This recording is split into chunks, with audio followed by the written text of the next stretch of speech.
मेरे प्रिय प्रदेशवासियों, आप सबको मेरा सादर प्रणाम। जैसा आप सभी जानते हैं कि पिछले कुछ दिन पहले एक मसला हिमाचल की राजधानी शिमला में निकल कर आया है। हमने इस विषय में बिल्कुल स्पष्ट शब्दों से प्रदेश के सरकार का पक्ष पूरी मजबूती से विधानसभा के अंदर रखा है, मगर मेरा ये दायित्व बनता है कि मैं अपने परिवार के साथ, आप सबके साथ इस चीज को भी साझा करूं। आप जानते हैं कि हिमाचल में कांग्रेस पार्टी की सरकारों ने देवभूमि हिमाचल प्रदेश के लिए बहुत मजबूत कार्य किए हैं। चाहे वो वीरभद्र सिंह जी के मुख्यमंत्री रहते हुए प्रदेश में धर्मांतरण का कानून लाने की बात हो, चाहे मंदिरों के सैकड़ों प्राचीन साल पुराने मंदिरों के निर्माण और पुनर्निर्माण के लिए करोड़ों रुपए अदा करने की बात हो, या और मजबूत कदम इस दृष्टि में उठाने की समय समय पर बात हो। मगर जो वर्तमान परिप्रेक्ष्य में ये मसला सिंजौली के मस्जिद निर्माण का निकल कर आया है, इसमें मुझे आज भगवत गीता की कुछ पंक्तियां याद आ रही है। निर्बलसय बल रक्षितवा स्वात्मान परिपालते, protecting the weak is the strength of the mighty and it also protects their own life. Bhagavad Gita chapter 3 verse 22। और स्वात राम तु यत्र निर्बले परिरक्षति, the mighty should protect the weak as it is their duty to do so. Bhagavad Gita chapter 3 verse 23। तो श्री कृष्ण ने समय समय पर अर्जुन से ये कहा कि बल जिसके पास होता है उन्हें कमजोर की जो है वो सुरक्षा करनी चाहिए। और आज हमें उस परिप्रेक्ष्य में इस चीज को देखने की आवश्यकता है कि कानून को अपना काम करना है।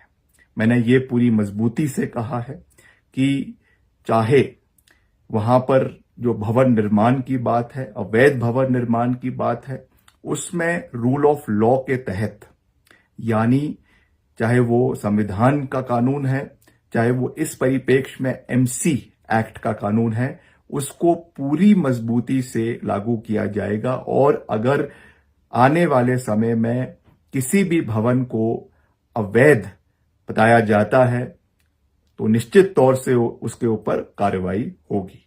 और दूसरी बात, जो बहुत से माइग्रेंट्स प्रदेश के और इलाकों से हिमाचल में आ रहे हैं, जिससे यहाँ की आंतरिक सुरक्षा पे एक बहुत बड़ा प्रश्न चिन्ह कहीं ना कहीं पैदा हुआ है, इस पे भी कानून के दायरे में रहते हुए कार्रवाई होगी। पुलिस इसमें अपनी कार्रवाई करेगी, ये मैं आपको पूरा विश्वास दिलाना चाहता हूं।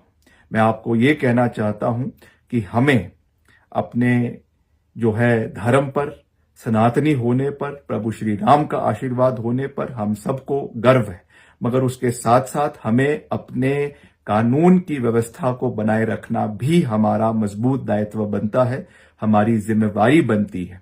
और अगर आपको इसमें आवाज उठानी है तो आप निश्चित रूप से उठाइए, शांति प्रिय तरीके से उठाइए, मगर किसी के प्रभाव में आकर ना उठाइए, क्योंकि कुछ लोग इसमें राजनीति ढूंढ रहे हैं, कुछ लोग इसमें जो है लोगों को भड़काने का कार्य जो है वो कर रहे हैं, जो मैं समझता हूं कि सही नहीं है। इसलिए हमें अपने धर्म की रक्षा भी करनी है, हमें जो सही है उसका समर्थन भी करना है, जो गलत है उसका विरोध भी करना है, मगर हमें कानून के दायरे में रहते हुए, संविधान के दायरे में रहते हुए और शांति प्रिय तरीके से प्रदेश में अपनी बात रखनी है। ये मेरा विनम्र निवेदन और अपील प्रदेश के लोगों से है कि आप इसका ख्याल जरूर रखें, ताकि हम मिलकर आने वाले समय में हिमाचल प्रदेश को विकास की ओर आगे बढ़ाएं, प्रदेश में सनातन धर्म को मजबूत करने के लिए अपने कदम को मजबूत करें, और हर दृष्टि से, चाहे संविधान है, चाहे इस परिप्रेक्ष्य में एमसी एक्ट है, उसके दायरे में रहते हुए हम कार्रवाई करें। ये मैं आपको विश्वास दिलाना चाहता हूं। आप सबका बहुत बहुत धन्यवाद। जय हिंद, जय हिमाचल।